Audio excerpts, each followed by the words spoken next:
Hmm. What's scarier than one? A bigger one. Not quite what I was thinking, but you know, what's scarier than one is there's what, Ian? Definitely two. And because that's when the attack comes, not from the front, but from the side. And from the other two raptors you didn't even know were there. Welcome back, listeners, for Alien April Podcasts, where we are reviewing the best, well, easily the best of the Alien franchise, Aliens, directed by James Cameron. And you know what's the best way to make a sequel? Plural. Pluralize it. Pluralize it. It's very sad that there's a lack of creativity when it comes to sequel. Like, you just slap a number. Usually, I like the numbers. It's simple, and especially when you're arranging your film collection, you can put them in the right order. I know, but come on, aliens. It's just good. It's good. So, gentlemen, what did you all think about this? Where to begin? Oh boy. Can I be the first to say it has so much more personality? Yes, I agree with you. Like, we're talking the personality that most horror movies have this bad trend of, throwing a bunch of characters at you that you could care less about. That you're just there to watch them die. But in this case, it's the opposite. You're like, please don't die, please don't die. I'm really, very often, that's never the case with a horror movie. There were so many characters I did not want to kick the bucket. Yeah, I'll agree with. I honestly loved it, and I don't know what credit. And I think everyone kind of deserves credit for that, from the actors, Sigourney Weaver, Michael Biehn, Bill Paxton. Oh yeah, and of course, James Cameron. Jeanette Goldstein. Jeanette Goldstein. She played Vasquez. Yes. And yeah, it's really great. And I guess we loved it. Ian. This film is probably one of the few war-style films that I actually enjoy. Because War style, military. Yeah, like Vietnam era, which it emulated rather well. Although the thing about Aliens is how it takes what was originally a horror movie and jerks it to the left with an action-packed, basically action terror is what it is. It's not so much for terror, because we know what the alien is, and now there's more of them, and we're seeing the bravado of these soldiers get diminished very, very quickly, until they realize that game over, man. Game over, man. It's game over. So why is it that some of the most memorable lines are the ones that are improvised? I don't know, but no, seriously, I'm not lying. What about personality-wise these characters? It's like, hey, dude, your camera's not working. Smash your head against the wall. It's like, Vasquez, do someone mistake you for a man? I don't know. What about you? Oh. It's like, hey, is it Lieutenant Apalm? I don't know. Commander of Apalm. When am I gonna get my promotion? Look at my eye. Sergeant Apalm. Sergeant Apalm. Oh no, that was like, oh damn, this floor is cold. Want me to fetch your slippers for you? Oh please do. That would be so great. Yes, it's like, look me in the eye. Look me in the eye. It's like, rise and shine, lady. It's no time for bed and breakfast. A day on the course like a day on the farm. Every meal is a banquet. And so it's like, you get to spend time with these guys and girls, and God almighty. Yes, women in the military. I'm not saying there is no women in the military. It's just that, again, an 80s movie has already done what is being done now. Hell, you know what's funny? Vasquez calling Ellen Ripley Snow White. That is entertaining. And also hilarious when you think about that the actress really just has a very good tan. Yeah, that is. Though some people today might take offense to that. Mm-hmm. Well, hey, at least it's not really makeup. Yeah. Anyway. But honestly, that just proves good acting ability there. Mm-hmm. Now, Ian, you did bring up how it steered the Alien franchise, to the left, and by franchise I mean only 2 movies with its action, but still keeping a bit of the horror element that made the first one memorable. Oh yeah. Like the emptiness of I don't know that the colony that they were exploring.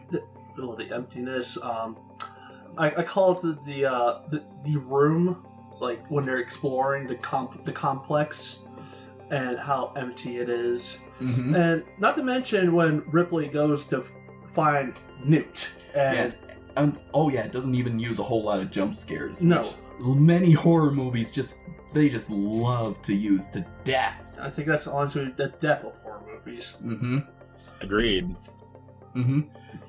But yeah, the acting, especially who played the little girl who played Newt. Well, apparently this is her only acting credit. She pretty much hasn't done anything else. She just has so much sass in her, untapped sass. She's like, this little girl survived 3 months without any weapons. And just salutes. And it's like, we'll put her in charge, man. It was adorable. It wasn't just that. It was adorable. It was adorably sassy. And I guess, okay, so really what the whole story is that Aliens picks up, sees that the company actually finding the shuttle that Ripley went into hypersleep in the end of the first movie, and we find out that 57 years have passed since those events. And not only so that means that she also finds out that her daughter has passed away. If you're watching the special edition, married. Yeah. And so her friends and family are all gone. She's pretty much just been uprooted from her old life. She's Rip Van Winkle. Rip Van Winkle, yeah. And not only that, she's plagued by nightmares due to the events of the first movie. Yeah, and okay, this is gonna be a joke for me because with each movie, her hair gets shorter. Yes, it does. The 80s dude. At first it's a very strong shift, but after seeing it for a majority of the movie, it kind of grows on you. Yeah, like at first I was like, I liked it better in the original, but it grows on you. Mm-hmm. Can't say the same for the third. I'm kind of okay with that. I mean, it's. But it's because it's kind of a preference. Yes. Again, we'll get to that when we get to that. And let's see. Apparently, and so it turns out that the planet where they found the eggs, LV1, LV-26, LV-426, LV-426 has actually has a terraforming colony on that. Mm-hmm. And we haven't had a complaint on there for 20 years.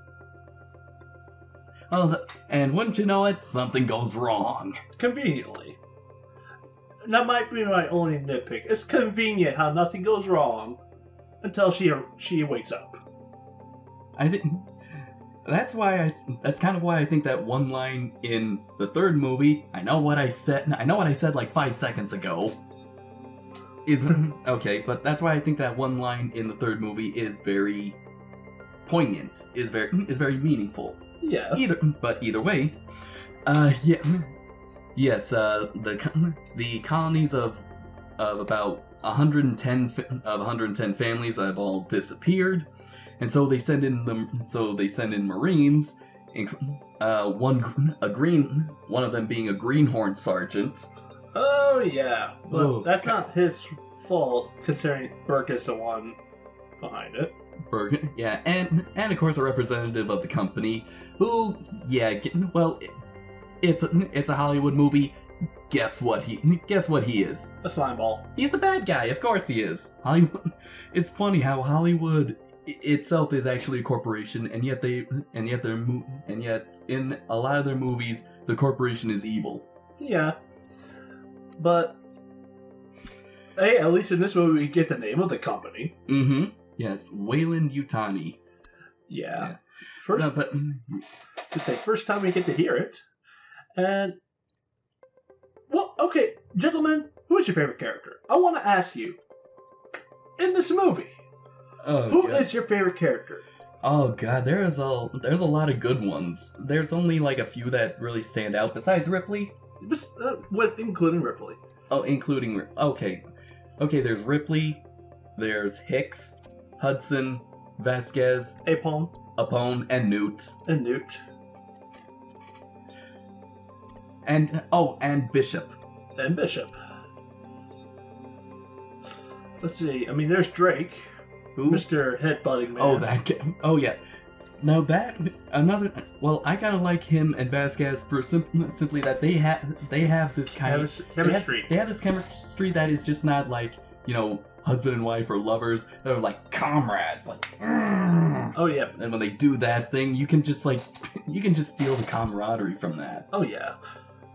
And that's kind of what I like. Honestly, it is really tough for me to pick a favorite because they're all so good. Okay, Ian, while he's thinking, how about your favorite character? We're not counting the aliens, are we? No. Okay. I gotta say Bishop. Mm-hmm. Pretty good, yeah. Because he adds something new. Because in the previous film, we saw that the android was being controlled by the company for nefarious purposes. In this one, it does something rather interesting, which takes upon... Oh, here we go. It takes upon a classic science fiction author. You know who I'm speaking of? Arthur C. Clarke? Yeah. Isaac Asimov. Oh, Mr. yeah. Asimov. And the three laws of robotics. Yeah, he's not meant to harm a human. Anything that conflicts with the first two laws. And this is... I like this because this shows how someone who has a bad experience with quote-unquote the other will have a bias against said other until possibly shown otherwise. And we see this in Ripley. It's sort of racism? Kind of? Prejudice. Yeah, prejudice. Considering I love the expansion of what was the model. Oh yeah, and I definitely like how they, and I think I mentioned this in the previous podcast of how he said like how the A2s always were a bit twitchy. Always a bit twitchy. And before Ian Holmes or Ash's major malfunction, he was pretty twitchy. Oh yeah, and okay, I think I got my favorite character. Okay. Apone. Yes. Okay. I want to lay down why. Without him, there would be no Sergeant Johnson from Halo. Okay. He kind of reminds me of Keith David, who was the voice of Dr. Facilier, aka the Shadow Man from Princess and the Frog. Yeah. But it's that even though he's an ass, you can't hold it against him. He's a lovable asshole, especially when he's rousing the troops from coming out of hypersleep. Exactly. I still love. I mean, And also, of course, the banter that he has with Hudson. Oh yeah. I mean, it's not like I'm a superior officer and you drop and give me 20. No, it's not. It's more like I'm too early for your shit. And let's see. What about you, man? I already said. What was it? I think oh wait, did I say my favorite character? No, you didn't. No, I didn't. Okay. Oh, I thought I did. Okay, I'm gonna tell you, it was a toss up between him and Vasquez. It was tough. Okay, yeah. Let's see. Alright, well, I like Hudson. Bill Paxton. Bill Paxton's character. Yeah. Well, Ripley kind of goes without saying. Yeah, oh my god, yeah, it is pretty tough. It is kind of a toss-up between Hudson and Apone. Yeah. Nothing against Vasquez, but just... The comedy does not go to her. No, it doesn't. The badassery does. Oh, yes. Like, seeing her hold that... Smart gun. That big giant Gatling gun. Yeah, that's a smart gun. That's actually the term for it. But really? Can it actually locate my GPS and also find me the nearest Little Caesars? It'll find you the nearest alien and blast them to bits. Okay. But Ian? Bishop. Yeah, he said. Okay, making sure.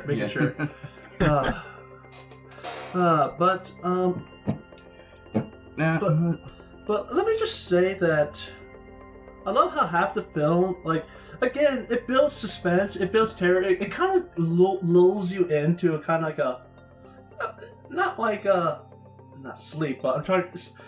Yeah, a sense of security. A sense of security. It's that, they're pulling out these weapons that look awesome. The freaking pulse rifle, the shotguns, the smart guns. It pulls out all these weapons and you're like, wow, can they really handle these aliens? Look like they can handle these aliens. Look like there's not going to be a problem here.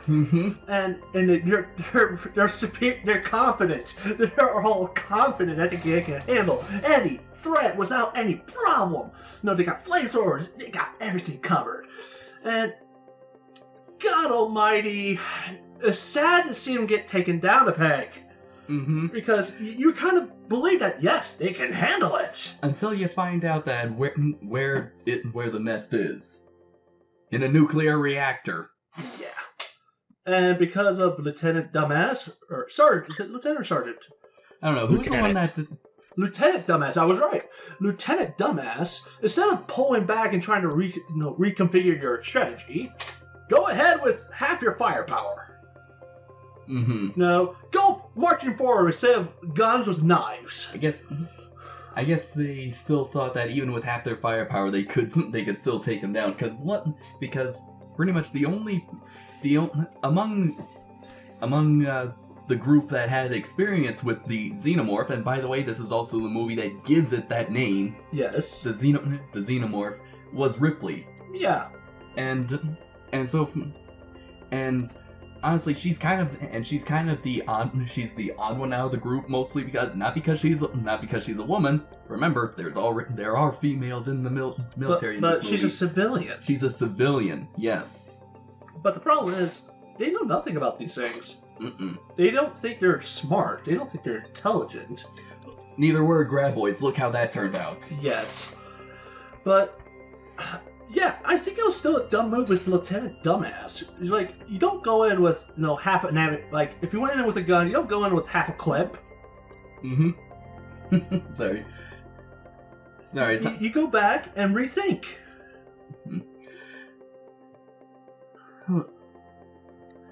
But and that kind of little false sense of security kind of reminds me of the beginning. The little dream fake out. Oh yeah, the dream fake out. I mean, at first, this is like, oh, it's the beginning of the movie. We can be calm. And then all of a sudden, no, actually 57 years have passed. And, oh my god, there's a chest burster inside of me. Oh no, it was all just a dream. which was a prelude. A prelude. Oh. A prelude to the next movie. So that was actually, honestly, I kind of think that was actually that was a good way to establish the tone. Oh yeah. It's James Cameron saying like you are not allowed to relax. Honestly, okay. Here's a surprising fact. This movie's big on so many levels because Sigourney Weaver elected as best actress, was it? In a sci-fi movie, nonetheless. I know. I think this for the Oscars. This was probably the movie that that cemented her with the moniker, the Queen of Sci-Fi. Well, yeah, but what I'm saying is the first sci-fi movie to actually get any accolades at the Oscars. Let's see, 2 Oscars, Best Effects, like sound editing, and Best Visual Effects. And remember, sci-fi was associated with Star Trek. She was actually nominated for Best Leading Actress. So, this movie broke so many barriers that, yes, sci-fi can be good. Sci-fi is just as good, if not these contemporaries. But that means like 10 years prior was Star Wars. Yes. And that won several awards. Did it won some awards? Yes, a lot. Yeah, several awards. Hold on, let me bring up. I swore it was just nominated, not won. No, not Star Wars. They're giving me visual effects, sound editing. I don't think it was. I was thinking it was just visuals, nothing about character. Here we go. Let's see. Special Achievement Award for sound effects for the creation of the alien creature and robot voices. Winner for best art direction. Winner for best costume design. I see no actors. Winner for best sound. Best film editing. Best visual effects. One best original score. Let's see. Nominee, best actor in a supporting role, Alec Guinness. Best director, George Lucas, nomination. Best writing, screenplay written directly for the screen. In other words, original screenplay, nowadays. Nominee, George Lucas. Okay.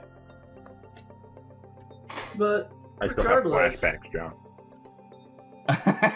Thanks for giving me the Christmas special flashbacks. But I'm a little sorry. I'm sorry, but I'm not that sorry. You needed to see that if you wanted to go into this field.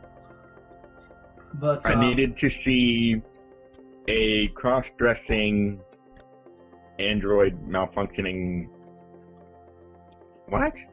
Well, let's see. What was? Okay, what cross-dressing was his name? alien with 4 arms making weird noises and a malfunctioning android trying to explain how to put together something. Harvey Korman. Yes. Wow, I didn't know that's what the Xenomorphs did. I didn't think Xenomorphs could cross-dress.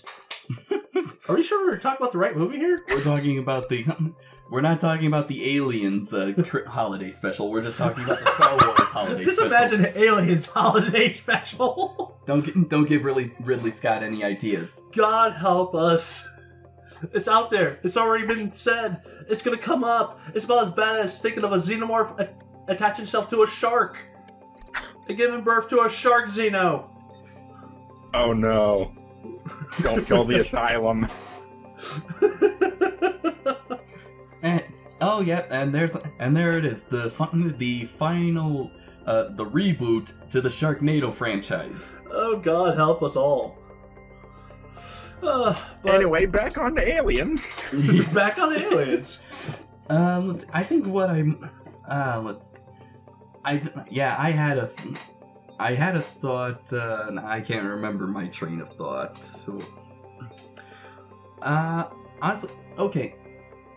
The Blu-ray that I bought actually comes with 2 versions. The original theatrical version and the special edition, which is by all technicalities is really it's approved by James Cameron. This is his version, so it's really the director's cut. Kind of gives Ripley's emotional journey new context. In the theatrical version, the reason why she is just so attached to Newt is I guess you can is it kind of gives you the inkling that she's trying to get back time with her daughter that she's never gonna see again. It's kind of hinted at that, but mostly it's that this is trying to make up for the crew and friends that she could not save on the Nostromo in the first movie.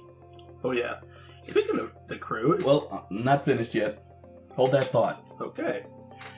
However, in the special edition, it is confirmed. It is implied. It is all but said that yes, the reason why she is so attached to Newt is because of motherly instinct. She has a second chance to be a mother, and it sort of reminds me of like season 2 of Stranger Things when Hopper takes in 11 and gets a second chance to be a father. Hold that train of thought. That special cut with what that shows Amanda, I have suspicions considering Alien Isolation. What are your suspicions? Because since Alien Isolation is now canon, Amanda Ripley has encounters with the Xenomorph. Yes. And I don't know what the company would do with someone with that kind of knowledge. So, considering that, she died in peace in Nebraska, and by the way, it's kind of weird how often Nebraska is said in this movie. That's just the weirdest thing I've ever heard. Oh, I just had a bad thought. What? Bishop said that there would be a nuclear explosion the size of Nebraska. Yeah. You don't think the company would be that paranoid to actually bomb that state that she was in? Oh God. No, I don't think they would resort to taking out a state. Maybe. Crew expendable? Marines expendable? Hopefully. I mean, that's public. That's in view of the public there, dude. Not unless it was really bad. I mean, you've seen Nebraska. Oh, okay, yeah, it's empty space. It is all empty. It is mostly empty. But the outer rim is civilization. Everything else is just dead space. Okay, getting back on track. So again. This is the fun part. But Alien Isolation. No, considering Amanda has her encounter with the Xenomorph, and she's like a grown adult by this point. And after the game, we don't know what happens to her. And since the company knows she has encountered her, I can't assume that she died in peace in Nebraska with her family and friends. Hell, even the photo showed in what Burke shows her, I'm like, is that really her? According to because here's the thing. That photo of elderly Amanda is actually Sigourney Weaver's real life mother. And so when designing the game, they actually used that photo to find a younger version of her to make Ripley's daughter. That's a interesting tidbit of information. And it just kind of goes to show that this franchise is really carried by the family in more ways than one. More ways than one. Oh God. But yeah, so what do you think, Ian? With Amanda. Well, I have seen, again, Markiplier's playthrough of it. However, I am aware that there is a sequel to the game. It's on the mobile, isn't it? Blackout? I believe so, yeah. I believe it is Blackout. I haven't seen or played it. It really doesn't tell anything much. I played it. Okay. It's what's actually kind of funny is that this franchise's canon is just kind of all out of whack, but Fox, before when they used to have the rights, they specifically said that yes, Alien and Aliens are canon, and some of the games like Isolation and Colonial Marines, which we will get to. I will get to that later on, and I will rip that a new one. Okay. Alright, but, so anyway, as you can, of course, nothing pretty much goes as planned. They're in over their heads, they bite off more than they can chew. Half of the Marines are killed off. Killed or captured to be bred. And so now it's all just it's just like the first movie, a fight for survival. Oh yeah. Only this time now they had to deal with more than one alien, and also another thing that makes this movie so great is how it expands the lore of these creatures, and by introducing that they have a queen. Oh yeah. A queen alien, and also it was when I was watching this movie I had a very weird thought. What does a true xenomorph looks like? What's its real form? I don't want to know. Leave that a mystery, please. I mean, since this creature can only come into existence by taking on characteristics of its host, what is its real form? Its pure unaltered form. Is it really just a face hugger? Probably. It might just be the DNA. The DNA is its true form. I would say. That'd be terrifying. Yeah. But again, if there is a true form, I do not need to know it. I do not need to see it. Please leave that be. Leave that to our imaginations. Our imaginations will scare us to death. I know. You already took away the origins of it. Yeah. Yeah. I don't need to know. I can scare myself. Thank you. Mm-hmm. Oftentimes, what you don't see and imagine is scarier than what you do. Mm-hmm. And that's what the first film did so well. Oh yeah, yeah. You never really did see the full alien. It was always just extreme close-ups or out of focus a wide shot. Oh yeah. Wide of focus out over the shoulder shots.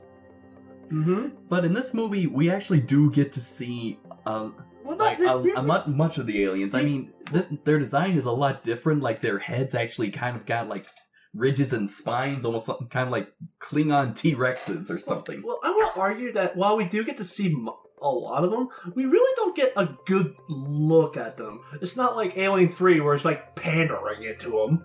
Like, you actually get to see them coming and they'll cut away. Mm-hmm. It doesn't linger onto them. It kind of just shows you, like, there they are. Mm-hmm. Boo, boo, boo. And then we'll cut back to the frantic cries of the dead. Did you guys actually know that on screen and in production, there were only 6, I believe it's 6, suits being used at one time? I'll have to see if IMDb mentioned that. No, I did not know that set, but I did know how troubled the production was. Well, every movie's production is troubled. Well, okay, not to the point where the composer James Horner didn't even get the visual for it; that he had to compose it blind. Hmm.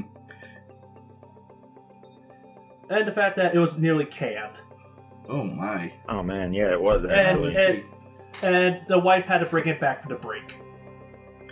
Let's see. When Fox execs saw an early cut of the film, they complained to producer Gail Ann Hurd that it looked like the money had all been spent on sets rather than special effects.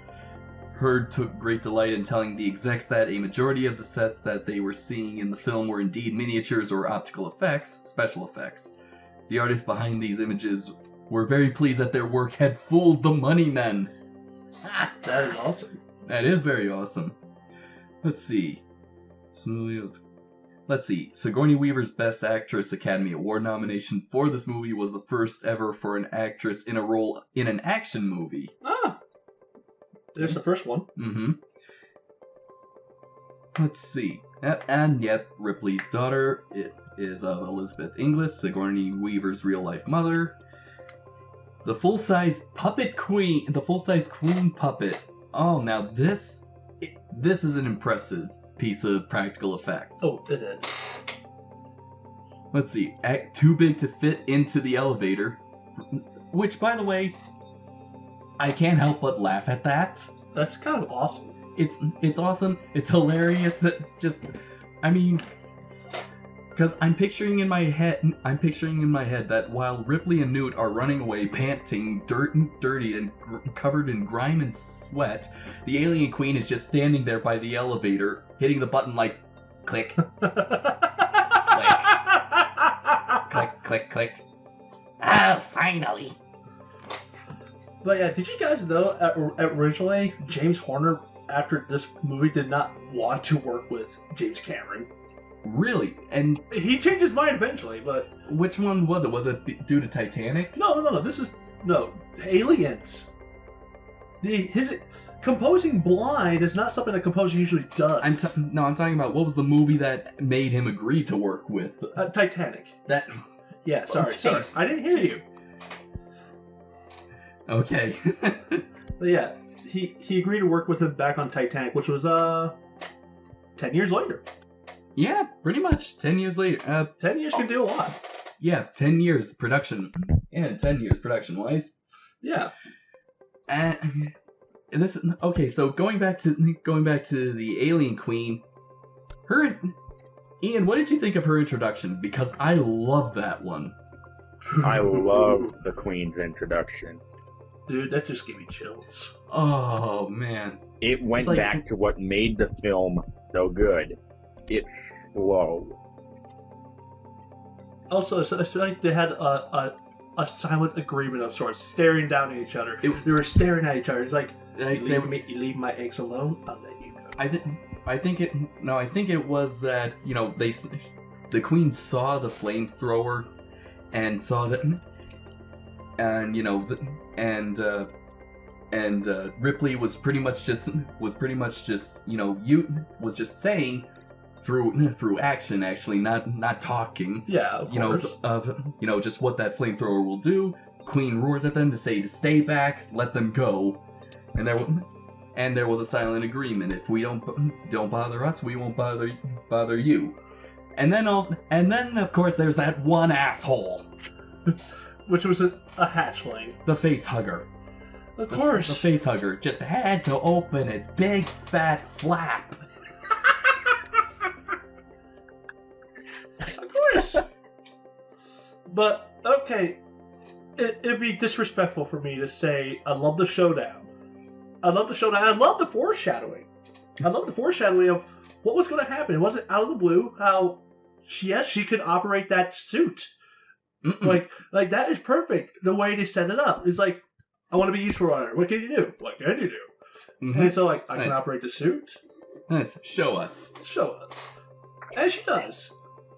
And then, as opposed to, say, in Jurassic World, where the boys say that fix a Jeep that's been out of commission for 20 years, and how do they know how to do that? Remember when we fixed Grandpa's old car? No, there was no picture of that. Oh yeah. So to see her coming, no, I'm pretty sure I wish I could have been there to see everyone's faces in the theaters. I wish I was alive. And I'm pretty willing to bet that everyone were screaming with joy and you're like, yeah, when she said, get away from her, you bitch! I'm pretty sure everyone was roaring with applause. I'll bet. Oh, yeah. I wish I could have seen it. I wonder if that did happen. Pretty sure it did. Yeah. So, can I ruin this? Can I ruin this, the adrenaline rush by saying that the ending is actually kind of like the weirdest cat fight in cinema history? You're not wrong. A cat fight of different species? Does that work? I still think that's technically how a cat fight works. Well, hey, you two were laughing, so I consider that mission accomplished. Okay. I'll concede that. Well done. I'll concede. But you know. Yeah, it's pretty awesome because the Queen is defeated the same way the original Alien was. Blasted out into space. But, okay, sci-fi nitpick time, because... Oh boy. Okay, first off, I don't think your arms are made of steel there, Ellen Ripley. I don't think you could have held on to that as the air was decompressing. Pretty sure your arms would have ripped. I don't know, Ian? You're more of a sci-fi guy, science fiction, science stuff. He's a scientist. Could you... If the air was sucking out, would she be able to breathe?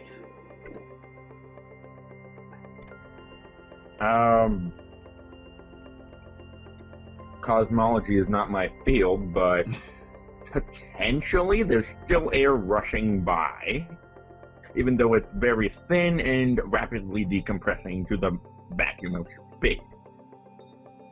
Okay. So, potentially not very well. She would probably lose consciousness at that level. Arm slips and or rips due to the force of the vacuum. And down she goes, out everybody goes, and that's the end of the series. Yeah. But hey, at least the queen is dead. Ding dong, the queen is dead. I think that probably might have been. I guess that'd probably be a good way to end the franchise, so that 3 didn't have to happen. Yeah. But hey, I can suspend. But then again, but if it did, maybe they probably would have skipped 3 and go straight to the concept of 4. But No, okay. clone Ripley. But hey. I can suspend my suspension of disbelief. I can okay, yeah, that's unplausible, but movie magic. Whatever. Movie magic. I'll just hand wave it away. Yeah. But, and considering seeing Bishop getting ripped apart, Queen takes Bishop. no chess motifs. Oh yeah. That is a horrible way. Jeez, I almost thought a face hugger got him. Oh man. Yeah, that's what it looks like. It looks like he has a chest burster in him, and then... But Yeah.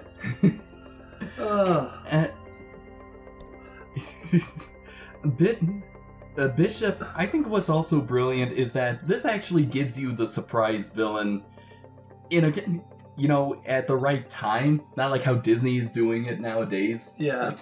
Is that you think that Bishop is going to be the bad guy because he's an android. Ripley had a bad experience. He's still owned by the company. And he's fascinated by these creatures, the dead face huggers. And Well, so I would be fascinated too. What does that mean? I don't know. Is that me? Oh shit! I dug myself into a hole. That means I will not let you near one for fear of my safety and the safety of the entire planet species. Okay. So, but no, it turns out that Burke, I'm a really nice guy, but at a drop of the hat, I'll be a sniveling little weasel. It's that let loose face huggers who try to impregnate Newt and Ripley. And to get him past quarantine. Yeah, I gotta say that the actor, let's see, Paul Reiser, he's actually a stand-up comedian. So it's actually telling about that too, because comedians they know how to play a crowd. Yeah. So it was kind of weird because it felt like he did. I don't know how to say it. Because it's not that he's not acting. It's just it feels like it's almost too natural for him to act like that. It's like, yeah, I know how to do this. It's like you can tell when an actor's trying to act, but to be able to act where you can look at him and is like, is that really how they act? That's good. And I think they did perfect with Burke with the fact that, my God, I don't think I could see anyone who could pull off a sleazeball better. Mm-hmm. Let's talk favorite parts. Ian, since a lot of during this podcast, Tyler and I pretty much take up a majority of the conversation. We'll start with you. Well, the whole movie is fun. I mean, yes, there's a few small problems, but they are severely overshadowed by how fun this movie is. Mm-hmm. Although I do have to say certain parts stick out to me. One, I really enjoyed the ambush. The first one? Mm-hmm, the first ambush. I really enjoyed that. I also enjoyed the attack in the compound because we get to see the aliens doing things that we never saw them do before. We saw them jumping, we saw them climbing through pipe and across the ceiling upside down. We saw so many things that we hadn't seen in the first movie, yet it seemed completely natural. Mm-hmm. Okay. Tyler? Honestly, my favorite part. Like, I love the first ambush, but it's overshadowed to me by when they're after the facehugger attempt that they see the motion trackers are coming, they barricade the door, and they see that they're still coming, and they go behind the last barrier, weld it shut, and they're somehow getting past the room. They somehow got past the room, and they're like, "What did we miss?" And Ripley looks up to the ceiling and is like, "Oh God!" And Hicks climbs up, I think he has a shotgun or his gun. He has he has a weapon. He has a weapon. Pushes the ceiling up. Flashlights. Looks into the darkness and sees all these creatures crawling towards him. Upside down. And that is so creepy. And no sharp violins. No sharp violin sounds. That just oof. Now, here's an interesting thought, because in the special cut, there's a cut of I don't know about you, Ian. Did you know about the turret section? I am aware of the turret section. Let me check that. I have the case over here. But yes, I'm aware of the special edition, 17 minutes of restored footage. So to give you some context, the turret section was a little bit before the facehugger scene. They set up turrets at all the entry points, and the turrets were doing a job, but they were running out of ammo. And on the last bullet, it was enough that pushed the drone back away. And Hicks like, well, next time they can just knock on our door now. And they don't know that. But they don't know that. And someone said, well, they'll fly another way. I'm sad yet glad they cut it out, because had they kept that in, they would have just given us a clue what they're going to do next. Instead of taking us from complete surprise by that ceiling thing. If they left that turret section in, we wouldn't have that pleasant surprise with the ceiling. Mm-hmm. I can agree, yeah. I mean, I did enjoy the turret scene. I really enjoyed that, but I agree with your points, yeah. Now, my favorite scene, actually, most of them have already been discussed. There's the build-up to the Alien Queen. There's the first ambush. The crawling on the ceiling routine.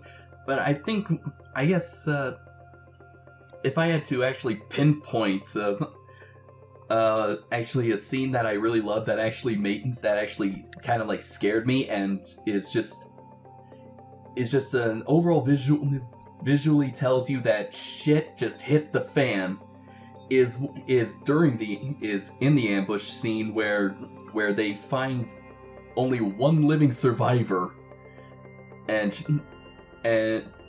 she begs them to kill her, and then you hear that gut-wrenching sound or chest-wrenching sound of her chest being just split open, and Ripley's reaction to that, because she's reliving the horror of where it first happened, and then the alien with its tiny little arms. Apparently, this was an idea that was meant for the first movie, but they couldn't do it because it was too complicated, of giving the little chest burster tiny little arms so it would crawl out. So in the second film, they were able to finally pull that off, and it kind of does make it. And just seeing it crawl out of this little medium shot of this chest burster just crawling its way out of the corpse it just came from is just really creepy. Did you notice that it's actually a bit bigger than the original facehugger too? Say what? It's a bit bigger. It's a bit bigger? Mm-hmm. It's a little bit bigger. Like, fatter. Ah. No. I have the luxury of going through forums, and we all love this movie. Did you now, Ian? There are some that says they hate this movie because they said it ended the franchise in a way.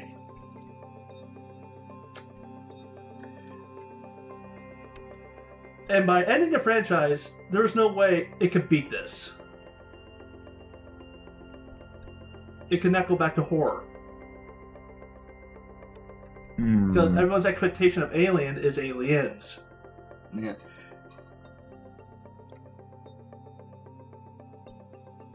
I can see where they would be coming from. And same here.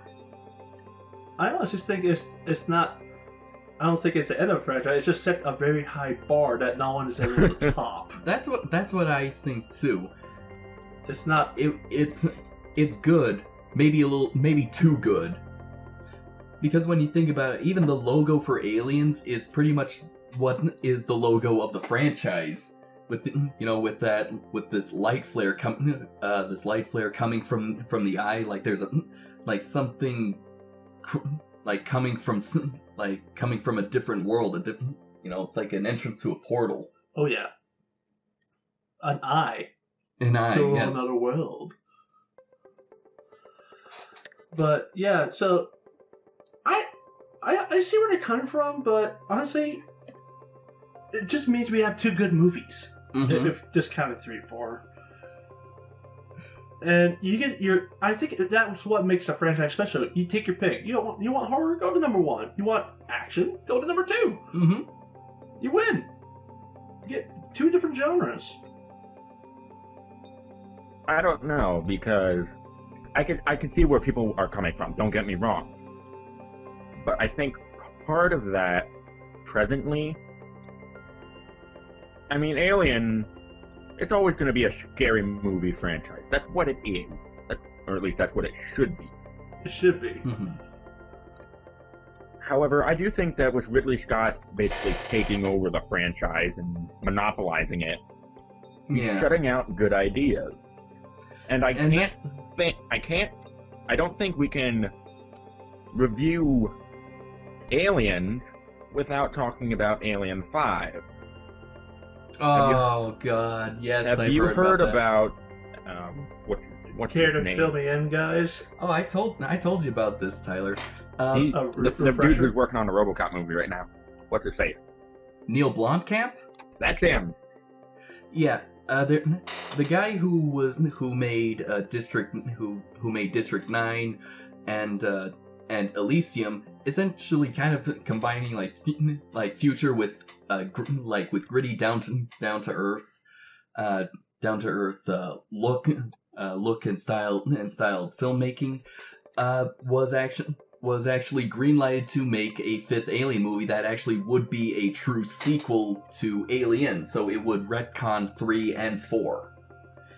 And this one, and it was, I remember, I think maybe in 2017, or at least in 2016, it was greenlighted, but then got shelved so much, and that's how we got Alien Covenant.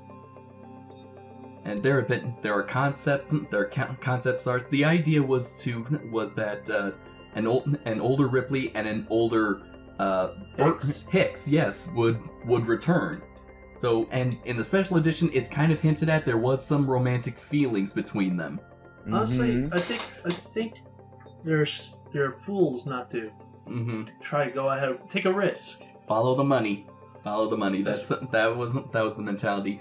And so now that, because it's and this is also what I told you, Tyler, is that because it got shelved, there's a possibility that concepts and ideas for this 5th Alien movie might make it into future movie that whatever Mr. Blomkamp is gonna make, because that's usually how it works. If ideas don't get used, then they pop up somewhere in future movies. Yep. Like Spider-Man. Like Spider-Man. even Ant-Man. Edgar Wright was originally the director and story writer for Ant-Man, but left due to creative differences as par for the course in that industry. And so a lot of the ideas that he came up with made it into Baby Driver, so I've heard. And I just pulled up Neil Blomkamp's Google search. I put his name in with Alien. Some of the articles he posted from concept art in 2017, and something from this year, February 21st. It's the title of this article from Screen Rant. Neil Blomkamp's Alien 5 would have used practical creature effects. Just like the originals.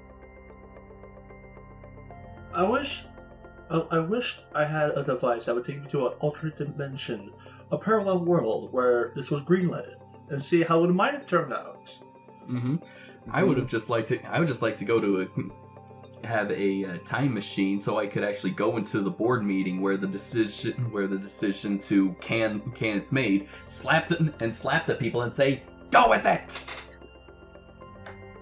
And that's what I really want to do. Says it's come and gone. Dead Central says, here's why we'll probably never see Blomkamp's Alien 5. Was it gonna be? Is this just Alien 5 or Aliens? I think it was supposed to be called. I thought it was supposed to be called Alien Xeno. That might have been what it's called. All of this stuff says Alien 5, so that could be what it's called, but I can't say. Because Alien 5 sounds like it would be a working title. Yeah, I think this is just a working title. Because I think I see a problem with the Alien franchise, because once you go plural, once you go aliens, you can't just go back to Alien. You can't go back to one. That's kind of a decrease. Mm-hmm. Now, after you watch movie 1, you saw what 1 can do, and then you're like, oh god. And then you hear aliens, like, oh god, plural. What can this many do? And after you watch it, oh god, that's terrifying! And then you go back to 1. Like, we already know what 1 can do. Mm-hmm. Multiple queens! What's next? Alien Battlefield. And the cat fight just got weirder. Yeah, it's like, well, okay, what's next? What can you do to make this more terrifying? Alien Battlefield. No. Let's see. No, then to make it weirder, the real sequel, the second sequel to Alien, would have featured a cameo appearance by Predator. Surprise! Sequel to Predator. A backdoor pilot there. A backdoor pilot. Yes, a lead-in to Alien vs. Predator. Oh my god. Which I gotta say, after seeing a review of that one, I honestly like Predators more than Aliens. But we'll get to that some other time. Okay, hold on. As a franchise or as the movie Aliens? What? You said you like Predators more than Aliens? No, characters. Okay. I didn't hear you correctly. Okay. I did not understand your question because what you asked was just the same thing. But okay, honestly, we did favorite part. We touched on Alien 5 working title that's apparently canceled, unfortunately. Mm-hmm. We did characters. We talked about the Queen. This movie came out in 1986, which was actually 2 years after James Cameron's Terminator, I think that might have been how he got the job. Yep. And also he still brings in he brings back Kyle Reese, as well as Bill Paxton, and usually, directors they have their core actors. They have their core actors, like Tim Burton, Wes Anderson, Martin Scorsese, and for James Cameron, it seems it alternates between Arnold and Sigourney. Arnold and Sigourney, but if Michael, I don't know how you pronounce his last name. I'd say it's Bean. I'd say Bean because it's Biehn, so it might be Bien. Just call him Michael Bean. Michael B. Call him Michael Okay. Bine. Fine. Okay. Well, Michael B. And Bill Paxton. He likes it. Michael B. and Bill Paxton will almost for sure make it into it. He didn't come back for Avatar because James Cameron reasoned that it might just feel like an aliens reunion. Aw, but maybe that's what's needed. Yeah. No. I do have to ask. Oh, I wasn't done, but it took me a while to. I know it took me a while to actually pick out Michael B. in the crowd because I'm just so used to Kyle Reese. Yeah. No, yes, but once you see him, it's like, yep, that's him. That's Kyle. Now, Ian, I gotta ask you a question. Have you played the Colonial Marines game that's supposed to tie in with this movie? I haven't. I'm aware of it. I'm aware of some of the things, but I have not played many video games. I played How to Train Your Dragon game for the Wii, and I played Jurassic Park Operation Genesis, one of the greatest games of all time. I will agree with you on that. I own it. But regardless, here's the thing. Fox says that is canon, and a lot of... So I've heard. Okay, first off, if we all know the alien lore... Okay, so in the game, there is a surprise character from the movie that survives. Surprise! And we're like... And at first, everyone was wondering who it was. Private Hicks. Or, Corporal Hicks, sorry. And everyone's like, what?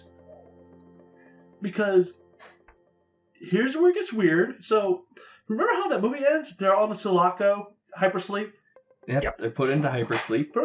Apparently, a Weyland Lutani ship, found it, went into it, took him, and switched him out with some other character to die in his place, and he just couldn't recognize what he looked like upon death, apparently. Burnt alive, I guess, in the third movie. So, yeah. I think Deadpool said it best. Well, that's just lazy writing. Yeah. So, I see the look on your face. You look horrified. You look stupefied. You look like, what am I hearing? And yeah, that's a lot of people, and myself included, felt. Okay. As a writer myself, and I'm good friends with someone who's a creative writing major, what the hell are you thinking? I know, right? I guess probably I don't know, maybe one of the... I'll bet that must have been one of the WB execs that was in charge of the game, before they became WB exec. It's for the fans. Well, they said, his fans were upset for his death at Alien 3. So bring him back. What about Newt? What about Hudson? Yeah. Well, Apone. It showed that he was alive. It doesn't confirm he was impregnated. There's so many characters you could have used for your surprise twist.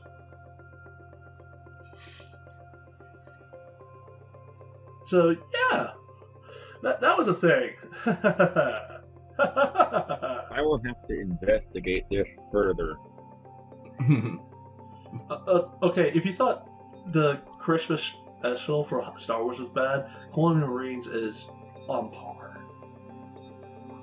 I find that hard to believe. Yet I'm intrigued to investigate for myself. If the game that came out in 2015 looks like a piece of garbage that was sort of 2013. See, it was 2013 or was it 14? I don't know. But regardless, it's in 2013-15, and it looks like a piece of garbage thrown into the dumpster fire before being put out by a fire hydrant, and it looks like some Picasso's work if he was drunk and drugged to death. Let's see. 2013. Alien Colonial Marines. It was published by Sega for Microsoft Windows, PlayStation 3, and Xbox 360 in 2013. And to give you a comparison, if you were to watch the in-game Xenomorphs, they look like crap compared to other games such as Mass Effect. I'll bet that's not like a that's not a simile. I'll bet that's literally. They probably look like actual crap. Yeah, they did. But enough about the game and the rant. But honestly, I think what we're talking about is actually a good testament of the movie itself. Is that this is pretty damn good that we'd probably talk about something else. Yeah, there's really nothing to nitpick about. Hell, let me start this up. I give this thing a freaking 9.5 out of 10 stars. I give it like triple thumbs up, quadruple thumbs up. I give it like my arm. Okay. Okay, yeah, I give it a 9.5 out of 10. But I almost feel like there's still some more to talk about. I'm looking at the clock. We've only been doing this for an hour. What else is there to talk about? We talked about the characters. Newt was adorable and sassy. How about Bishop's? How about the revelation that Bishop is an android, like the knife game? Well, that was funny. Oh, that was fun. Apparently using Hudson was actually kind of unscripted. It was actually tossed around by the entire cast and crew, except Bill. Except Bill. So that reaction is genuine. Although I have a question for you, John. Did that footage there look sped up to you, or was that how it was shot? I believe it was sped up in post-production. Okay. It was going at normal speed, probably. No, that's still kind of terrifying having your fingers like. I think he was going at normal speed, or probably like slow, as slow as possible.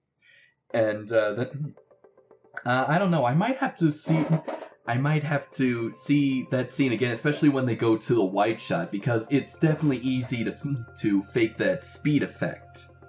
When you have tight shots like of hand, Bishop's face, and Hudson's reaction. It's easy to fake that. But the wide shot, when you're seeing both the knife, Bishop, and Hudson in the same shot, I might need to take a second look at that. But special effects are good, though. Special effects are good. Are a lot better than the first one. And I don't even care if it's kind of obvious that those are models in front of a blue screen. To me, that's classic film to me. It is, yeah. And honestly, and of course it is obvious those are models. You can definitely feel the little lightweight, especially from the tank when it's moving. Of course, when that starts going, of course, I'm really sorry. When that goes barreling through, like crashing through the walls, I just hear the Danny Elfman Batman theme playing. Oh, by the way, Ian, I was so happy that the Marines learned what not to do when running away from somebody that's coming toward you, aka not go into the Prometheus school of running. Just run in a straight line away from your ship. Mm-hmm. Don't do that. Go sideways. Mm-hmm. No, easier. Yeah. I have several gripes with that movie as well. Yeah. Oh boy, I can only remember like one scene, and I can't remember the last time a movie actually made me physically ill. Not because it was bad, but because something actually grossed me out. I know what you're talking about, and that's one of the issues I have about it, but that's a discussion for another day, possibly never. I am all for option B. But yeah, honestly, I don't have really any criticism for this. Not really. Neither do I. Maybe that's the James Cameron magic. He covers all his bases. Nothing comes out of left field. He makes it sure that we all know about what could happen prior to when it does happen. So, example, the mech suit, the locator on the Newt's wrist when Hicks gives Ripley the locator. Yeah. So nothing feels contrived. It feels natural. Yeah. I guess I actually do have one nitpick. It's not about the film itself. It's how the transfer to Blu-ray. That's the nitpick that I have. Now, apparently during James Cameron, he's definitely someone who has a very big vision. Has a very big vision when it comes to it. But in the Blu-ray transfer, I don't know why there seems to be this trend that movies need to be remastered, recolorized to kind of fit the modern trend of color grading, with the orange teal push. And in Aliens, there is a lot of that. There's especially when they're investigating the empty colony, is that all the lights looks very teal, like bluish green. And I found out later that's not the original look that the movie had. That's something that came later out during the high definition transfer. So I'm actually on a mission to I'm getting the original 2003 box set of the Alien quadrilogy because it has the original color palette. Now, I'm not saying that this is crap because it's not the original color. I mean, as someone who really loves film, who wants to preserve every kind of copy, every single version of it, I would like to have the original one for comparisons. That could be a future video at some point. Maybe. But that's kind of my only nitpick, that while I was watching the original theatrical cut and James Cameron's vision, which I'll probably ask later. I'll ask both of you later on. All right. And I had lost my train of thought because I decided to take a detour. I mean, okay, while I'm happy to have seen that, I still would have liked to have seen the original, like the original color negatives, that kind of thing. And so now that I also brought it out there, gentlemen, what is your favorite version of Aliens? I've only seen one. You've only seen the Same one? Here, I can't say.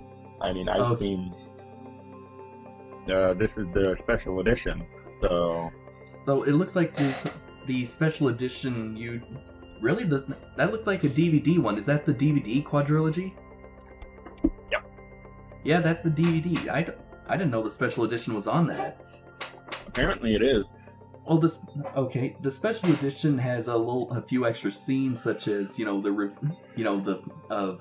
Ripley getting dude, you're dragging the speaker. Sorry. Jesus. Ripley getting a photo of her daughter. We get an earlier introduction of Newt, of actually seeing her with her family, and also the scene actually ends with a shot of her father with a face hugger on him. And I will take that away. I will take the fidget spinner away. And another scene which I kind of like is during the combat drop.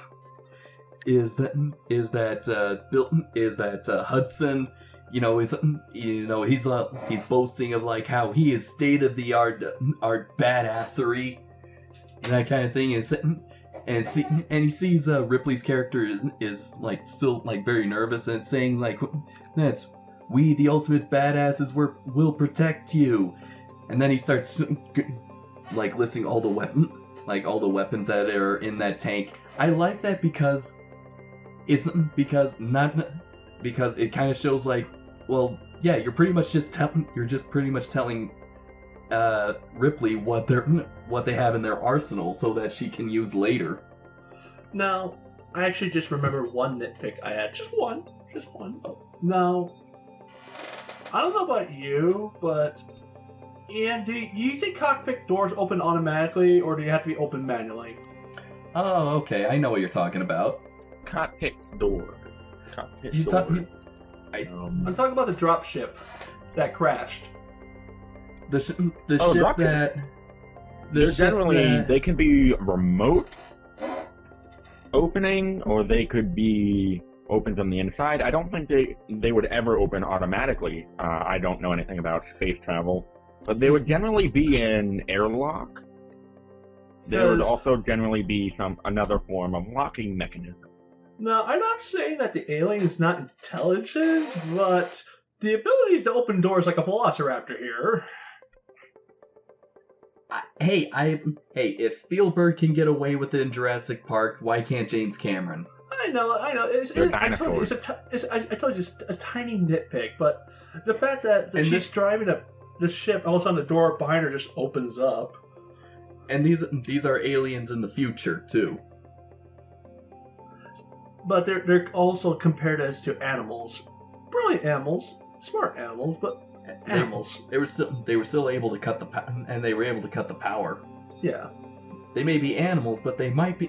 But hey, so is a dolphin. A dolphin's an animal. Humans are animals. Get over it. Yeah. Regardless, it's more or less that fact that I find it implausible at that junction. Yeah. I remember my other favorite shot from the movie, when. The alien that comes up behind Newt when she is in that sewer. Oh my god, it's so scary, and how that she doesn't know the danger that she's in. But yeah, I like that because it's I think it's in slow motion a little bit, but. What I like is how we don't expect it. Mm-hmm. I hate to say, I was kind of expecting it a little bit because I saw a little group of air bubbles before it popped out. Okay.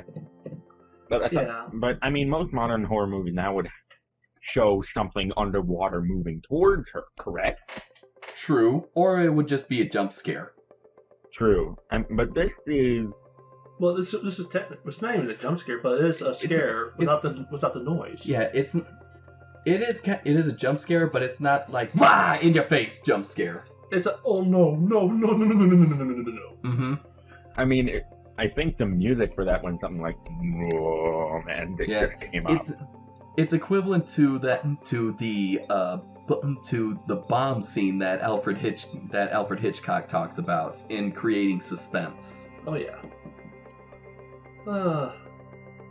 Look at us. We're pricing this thing to high heaven. We can't even criticize it. I know. I can't. Oh, it'll be different for next week. I'm sure of it. Oh, yeah. It'll be definitely different. Because I made a list. I have a list that is over 100 tall about what I have my gripes with that movie. I definitely felt like next week is probably going to be the longer discussed of this franchise.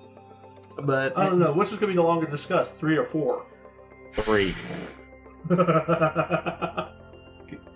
Well, and I think we're just trying to pad this thing out, but okay. Aliens is a really great movie. It may be too good for its own good. Too good for its own good.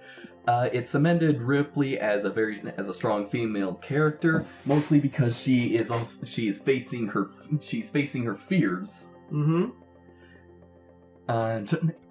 And let's see, and some good dialogue, decent acting. You can really feel like the sense of camaraderie from the Marines. Oh yeah, and the sense of helplessness. Notice that it didn't even feel like the movie was that long when you watch it. It felt like time just flew.